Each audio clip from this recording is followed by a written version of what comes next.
Darius "Smoke" Holloway and Malik "Grave" Turner. Two names that shook Atlanta's rap scene in 2025. Together they became Homixide Gang, a duo celebrated for their chilling music and feared for the rumors that followed them. Were they simply rap icons, telling stories of the streets, or masterminds hiding confessions in plain sight? Their rise wasn't just about beats and fame. It was about blood, silence, and power. This is the story of how Smoke and Grave became the most iconic and possibly the most dangerous rap duo of their time. Atlanta has always been known for producing legends in rap, but when Darius "Smoke" Holloway and Malik "Grave" Turner appeared, the city felt something different. They didn't just walk into the rap scene, they stormed into it, like shadows carrying secrets. Both were raised in neighborhoods where survival was a daily test, where every corner carried a story of danger, and where every night echoed with the sound of sirens. Music became their escape, but also their weapon. While other artists chased melodies and glamour, Smoke and Grave poured their raw lives into verses. Their style was grim, their words sharp, and their delivery felt like confessions whispered in the dark. The streets embraced them quickly, not just because their music sounded good, but because it sounded real. In small underground clubs, where the floors shook with bass and the air smelled of sweat and smoke, the duo gained their first loyal following. Fans swore their performances were different, almost unsettling. Smoke had a deep, dragging tone that felt like it came from buried anger, while Grave had a cutting voice that sounded like a threat, disguised as rhythm. Together they were unmatched. They named themselves Homixide Gang, a title that instantly set them apart. It wasn't just a name, it was a warning. Success followed faster than anyone expected. Within months, their mixtapes spread straight Atlanta. Their songs didn't talk about flashy cars or parties. Instead, they painted images of crime scenes, of lives lost in back alleys, of ambition built on broken rules. Every line carried weight, and listeners couldn't decide whether it was storytelling or confession. That blurred line became their power. Rumors started to swirl that they weren't simply writing lyrics, but documenting events they had lived. People in their neighborhoods whispered about robberies that matched the stories in their tracks, about men who crossed Smoke and Grave and later vanished. Nobody could prove anything, and nobody wanted to. In a world where silence meant safety, fans preferred to believe they were just performers. As they rose, the industry began to take notice. Bigger artists invited them to open shows, and the duo's stage presence was unforgettable. They would appear in hoodies, faces half hidden, moving in sync like twin shadows stalking the crowd.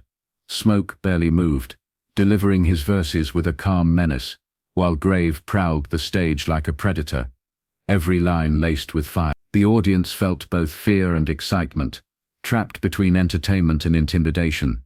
Their names spread beyond Atlanta, carried by word of mouth, social media clips, and a growing cult-like fanbase. Yet behind the flashing lights and studio sessions, the unease surrounding them never faded.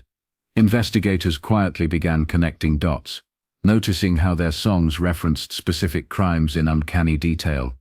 A shooting described in one track mirrored an unsolved case from their neighborhood. A robbery depicted in another matched a real report from weeks earlier. Each coincidence was brushed off by fans as part of the artistic process, but police weren't so sure. To them, Homixide Gang wasn't just a rap duo. They were suspects hiding in plain sight. Despite the shadows of suspicion, their popularity only grew. In interviews, they rarely spoke more than a few words, letting the mystery build. Smoke would stare blankly at the camera, while Grave often smirked as though he knew something the world did. They carried themselves, not as rising stars, but as men who had already conquered something far greater than music. People began to see them as untouchable, figures who had turned survival into art, and art into legend. The line between myth and reality was blurred so tightly around Smoke and Grave that nobody could separate fact from fiction anymore. Their fans worshipped them. The streets feared them, and the authorities watched them.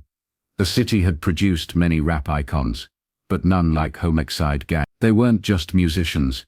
They were symbols of everything dark and alluring about Atlanta's underground. Their rise was fast, fierce, and unforgettable. And behind every beat and every lyric, there was always the unsettling question: were Smoke and Grave telling stories, or were they confessing crimes through music? By the start of 2025, Homixide Gang was no longer confined to underground stages or neighborhood whispers. Their music had erupted into the mainstream, pushing them onto charts and playlists across the country. Their latest project, an album called Death Notes, stunned both fans and critics.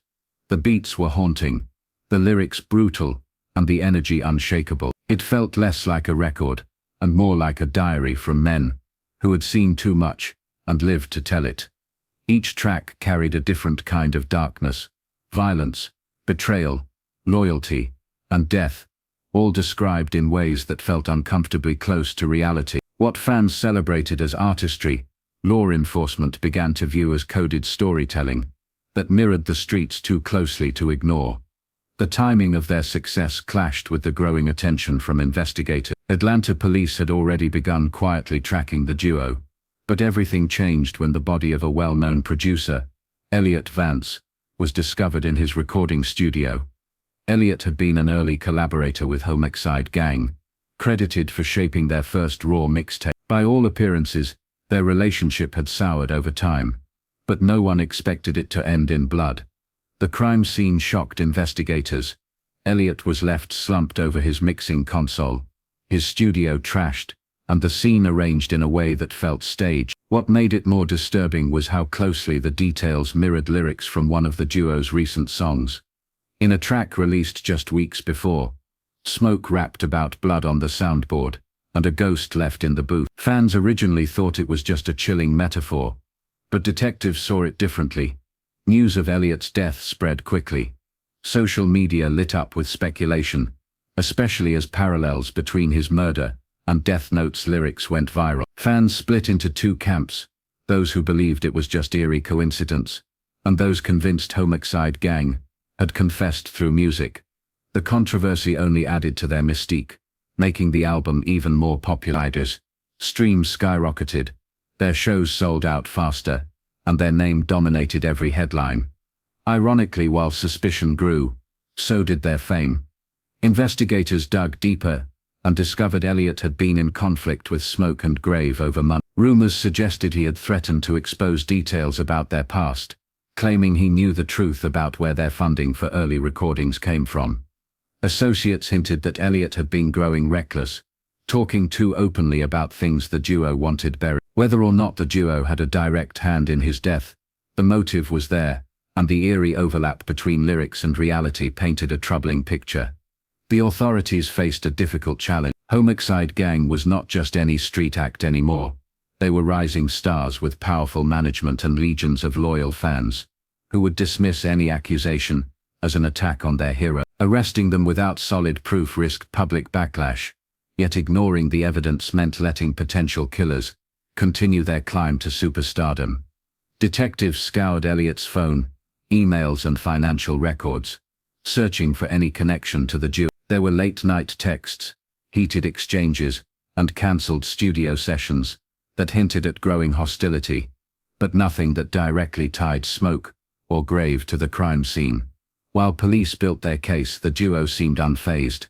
In fact, they leaned into the controversy. During performances, Grave would rap the lines about blood on the soundboard with extra emphasis, as if mocking the allegations.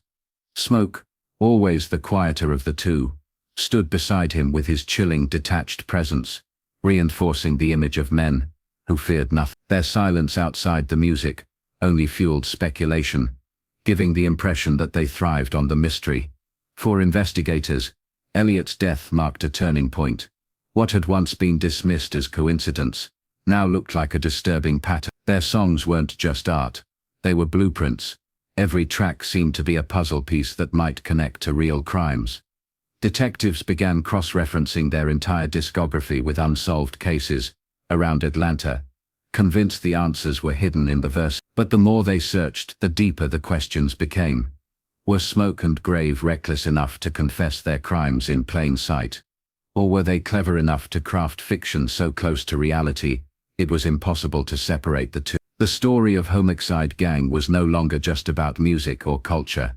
It had transformed into a chilling investigation, where art and crime overlapped. With Elliot's blood still fresh in the city's memory, the world began to wonder If Homixide Gang were simply entertainers who knew how to manipulate darkness, or if they were predators using fame as a mask. The case against Homixide Gang appeared to be on shaky ground until investigators uncovered a lead that changed everything.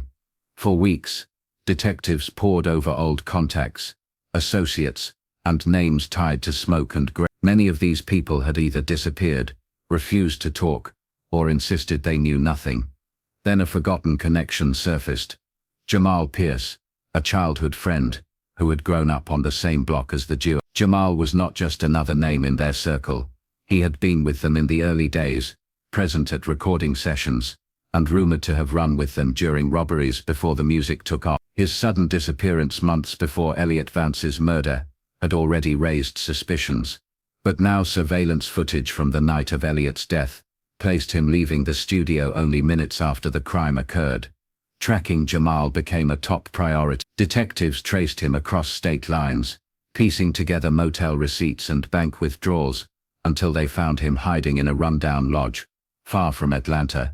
When he was brought in, his appearance told its own story. He was gaunt, paranoid, and spoke with the urgency of someone who believed his time was running out.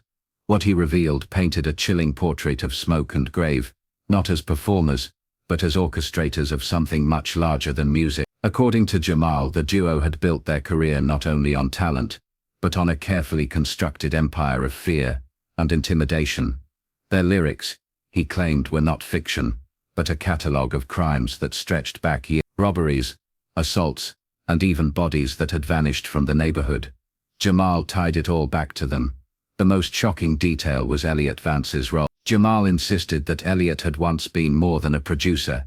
He had been a partner in laundering money through the music, helping to funnel illegal earnings into the growing success of Homixide Gang. But when Elliot threatened to expose their dealings and cut himself into a larger share of profits, Smoke and Grave allegedly decided to silence him permanently.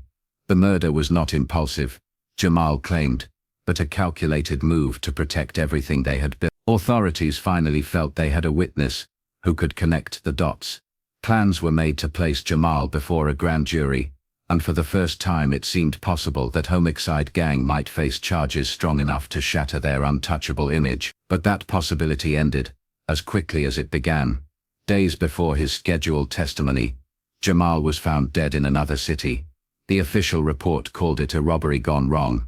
His wallet was missing, his phone shattered, and his body left in a parking lot. Yet investigators, who had spoken to him only days earlier, believed it was no random act. The timing was too precise, the circumstances too convenient. The news of Jamal's death sent shockwaves through the investigation. Without him, the case collapsed back into uncertainty. Evidence was thin, and witnesses were disappearing faster than detectives could track them. To the public, the story transformed into something larger than a criminal case. Homixide Gang became legends in real time, their reputations cemented not only by music, but by the chilling possibility that they had silenced the only person willing to stand against. For their fans, Jamal's death was either dismissed as coincidence or twisted into further proof of the duo's power. Online forums buzzed with speculation. Some called them street geniuses, others labeled them murderers hiding in plain sight. The debate only fueled their mystique. Each new headline made them seem less like rappers, and more like dark figures, orchestrating something beyond the reach of law and order. For investigators, the message was clear. If Smoke and Grave were truly responsible, they had just proven how far their reach extended. A potential witness was gone, erased before he could speak, and the silence in the streets grew louder. Fear ensured no one else would come forward. Detectives realized they were no longer chasing a simple criminal case. They were chasing shadows, battling against legends, who seemed to grow stronger every time the system failed to pin them down. By the end of summer, the investigation was in freefall. Files were left incomplete, leads turned cold, and officers admitted privately that building a case against Homixide Gang felt impossible. They were public figures protected, not only by lawyers and money, but by an aura of invincibility that no courtroom could easily pierce. With Jamal's body in the ground, the truth of Elliot Vance's murder slipped further into mystery. The silent witness, who could have exposed everything, had been silenced forever, leaving behind nothing but unanswered questions, and the rising legend of a duo that seemed impossible to touch. The summer of 2025 marked the height of Homixide Gang's power. Smoke and Grave were not just rappers anymore, they were cultural giants, whose names carried weight far beyond music. Every city they entered treated them like royalty, and every song they dropped was dissected like scripture. Yet behind the flashing cameras and roaring crowds, the FBI had quietly launched one of its most aggressive operations against them. Agents began raiding safe houses linked to their crew, arresting associates, and following financial trails that hinted at laundering through music deals and merchandise sales. Cars were impounded, storage units searched, and every person tied to their circle was questioned. For a brief moment, it looked as if the walls were finally closing in, but Homixide Gang operated differently than anyone expected. Despite raids and arrests, Smoke and Grave themselves never seemed rattled. Publicly, they carried on with business as usual, releasing teasers for new songs, performing at packed venues, and appearing at award shows with expressions that revealed nothing. Their silence in interviews only deepened the mystery. Every question about the investigation was met with a smirk from Grave, or an icy stare from Smoke, and fans took those gestures as symbols of defiance. What should have been damaging to their reputation only made them appear more untouchable. Investigators uncovered caches of cash, burner phones, and weapons tied to the duo's associates, but not a single piece of hard evidence linked Smoke or Grave directly to any of the crime. Witnesses refused to speak, terrified of the consequences, and the ones who dared to step forward seemed to vanish before making it to court. Prosecutors struggled to build a case that wouldn't crumble under cross-examination. Every time it seemed progress was being made, the trail went cold, leaving investigators frustrated and humiliated. The turning point came in the fall when Homixide Gang dropped their new project, Legends Die Twice. The release date aligned almost perfectly with the announcement that the case against them was being suspended due to lack of evidence. The coincidence sparked outrage among investigators and fueled endless conspiracy theories. Some believed the timing was a calculated taunt, a way for Smoke and Grave to mock the system that had failed to trap them. Others thought it was proof that the duo had informants inside law enforcement, tipping them off about every move. Whatever the truth, the project was hailed as a masterpiece, praised for its innovation and raw honesty, and quickly climbed the charts. The public response was explosive. Fans flooded concerts, chanting their names, as if they were larger-than-life figures who had outsmarted the entire justice system.